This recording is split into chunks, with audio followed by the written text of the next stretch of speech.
My name is Ron Bakker. I am an architect in London. I would like to talk to you a little bit about the relationship between architecture and technology, because that's sort of where we live our lives at the moment. It's quite a broad subject, but architects are quite used to tackling broad subjects. And I think if we look at the state of the planet at the moment, we're going to need people who know how to talk to other people, who know how to illustrate issues, who know how to make a plan, and who know how to make it beautiful. So there's about 200 of us in London. We work all over the world. We're doing a project in Singapore as well at the moment. I'll do a quick history of architecture. It'll be very quick. And then I'm going to talk about the current situation in architecture, and then we're going to talk a little bit about the future. And the future, you know, it's nice to talk about future buildings, but buildings are okay, but what we don't quite have yet is the future. And we have to make sure that that comes, otherwise who needs the buildings? So when I grew up as an architect, I learned buildings are for shelter. You have to keep the rain out. Sometimes it helps to put them under a tree, make sure that you work with nature. That was all quite simple. And that's how architecture began, making places for people to shelter against the elements. Then we started making more ceremonial buildings, and we learned ways of making grand spaces, that seemed to almost defy the laws of gravity. But it was still all very much based on trial and error. Experienced architects would design buildings based on their masters and their ancestors. Not until the 17th century did we learn how to calculate structures, how to make architecture that was based on technology in some ways. And Sir Christopher Wren's St. Paul's Cathedral is one of the first examples of a vaulted structure that was actually calculated. Robert Hooke, mathematician at the time, wrote a very good story actually about making vaults in architecture. It's sort of gravity upside down. It's an interesting thing. Beginning of the 20th century, the rise of what we now still call modern architecture was very much based on social psychology, on understanding people and understanding people's needs. Important moment because, come to think of it, why do we do all these things? It's mostly for people. We don't make buildings for economic reasons, and we don't make buildings for just aesthetic reasons. We make them for all sorts of reasons, together with the people being central. So I was educated in University of Delft in the Netherlands, and I was taught by some amazing guys called Aldo van Eyck and Herman Hertzberger. And Herman Hertzberger designed schools for children who were supposed to talk to each other and have visual relations with each other and know about each other. And it was quite an amazing thing. He then created office space that was based on the same kind of thing. Your office is people coming together and communicating, so why not make a space that's built for that? So this is the late 1960s, early 70s, and he made this wonderful building that if we would build it now, we'd say that's a fantastic type of next generation office space. In fact, we sort of forgot about it for a while because we were mistakenly thinking that working in an office was the same as working in a factory where you sit at the same place and you produce something. That might have been true for a little while, but it's no longer the case. These days, we're not producing much, we're talking to each other.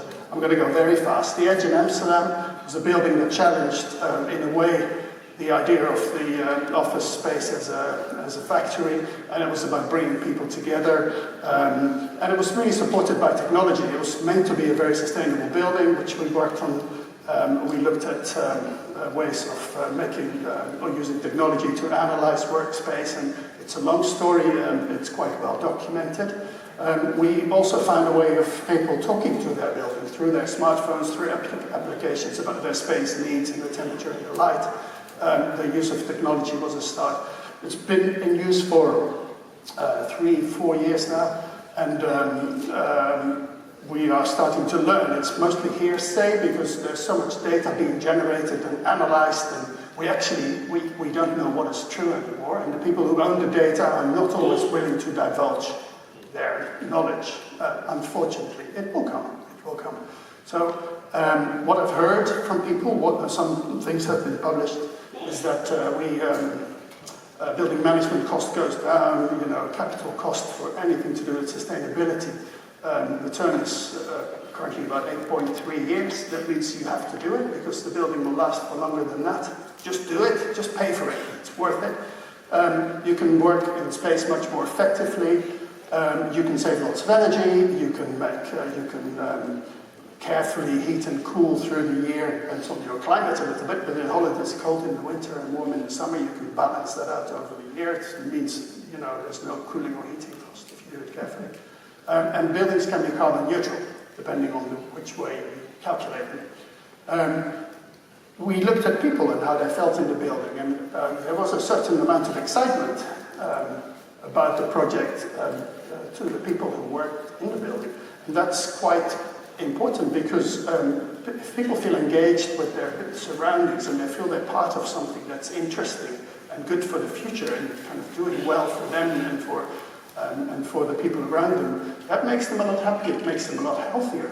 People are much less absent. The amount of sick leave went down dramatically, partly because it's good daylight and good air and everything, but also partly because it's a great place to be. Don't forget, architecture also, #1 point is to make great places to be. Deloitte found lots of people wanted to come and work with them, partly because they are Deloitte, but also partly because they like the building, and so the whole thing kind of works together. Employee satisfaction went up from my own research, talking to people, but I've heard that that's true. So the Edge kind of was a moment in time where we were starting to use new technology that was around. We didn't quite know how to put it all together. We've learned over the years, and at the moment, of course, prop tech is a huge industry. There's a lot of investment. There's a lot of research. I'm still waiting for the great big revolution because it needs to go a little bit further than being able to have technology, and we need to still learn how to learn from it, I think. So the situation in 2015 was, in a nutshell, in terms of architecture, the coming together of three things, and beautiful land diagrams are beautiful things. We were mixing technology with sustainable issues and with people's well-being, and there's a sweet spot in the middle. If you can reach that, of course, you're doing the right thing. Now we know that the sweet spot in office building is this kind of idea of social interaction. You're making a place that's wonderful for people to be, and you make it work technically, and you make it work sustainably, and it looks beautiful, then you've done the job. But what is happening is that the people are getting more important. We're starting to realize with automation, robotics, that a lot of the tasks that we used to do in office space are no longer done there. They are done somewhere in a warehouse. Doesn't need daylight or fresh air or anything, it happens. And the reason people come to office space is because of their human qualities. It's because they can communicate, because they are creative beings, they have empathy, and it means that the people who are going to be most successful in the future workplace are not hard workers who sit at their desk every day. They are different people, they are special people. And if you look at the people who are most creative, you'll find there's a big percentage of people who are very creative who do not want to sit in a big space full of noise and lots of people.